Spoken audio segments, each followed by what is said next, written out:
You've probably heard of David and Goliath, but what if Goliath wasn't the only giant in the Bible? What if there was an ancient race, part human, part something else, that once walked the earth and was so dangerous, God had to wipe them out? These were the Nephilim, and their story is one the modern church rarely talks about.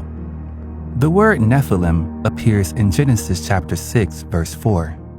There were giants in the earth in those days, and also after that, when the sons of God came in unto the daughters of men, and they bare children to them, the same became mighty men, which were of old, men of renown. Some translations say giants, others simply leave the Hebrew word Nephilim. But who were they? According to many biblical scholars in ancient texts, the Nephilim were the offspring of the sons of God, heavenly beings, and human women. The Bible gives us glimpses, but the book of Enoch, an ancient Jewish text not included in the Bible, goes deeper. It claims that 200 watchers, a group of fallen angels, descended to earth and took wives among humans, their children, giants, violent, corrupted, and destructive.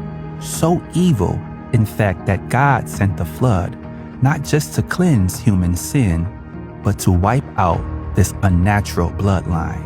But here's where it gets stranger. After the flood, the Nephilim seem to show up again. In Numbers chapter 13, verse 33, the Israelite spies say, "We saw the Nephilim there. We seemed like grasshoppers in our own eyes."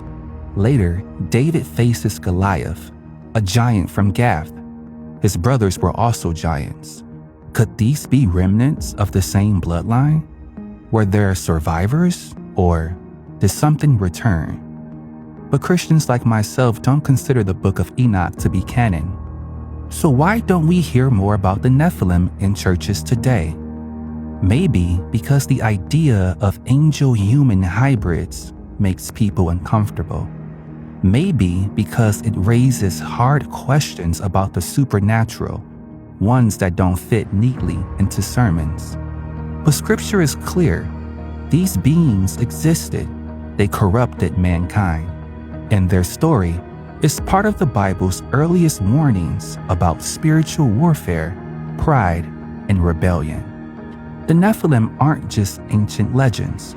They're a reminder that not everything that looks powerful is holy, that spiritual corruption often hides in plain sight, and that God will always step in to protect what's pure.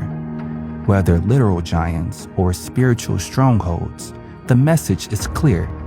God deals with evil decisively and still gives his people victory.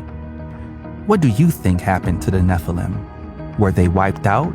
Or do echoes of their legacy still influence the world today? Drop your thoughts in the comments and subscribe for more mysteries hidden in Scripture.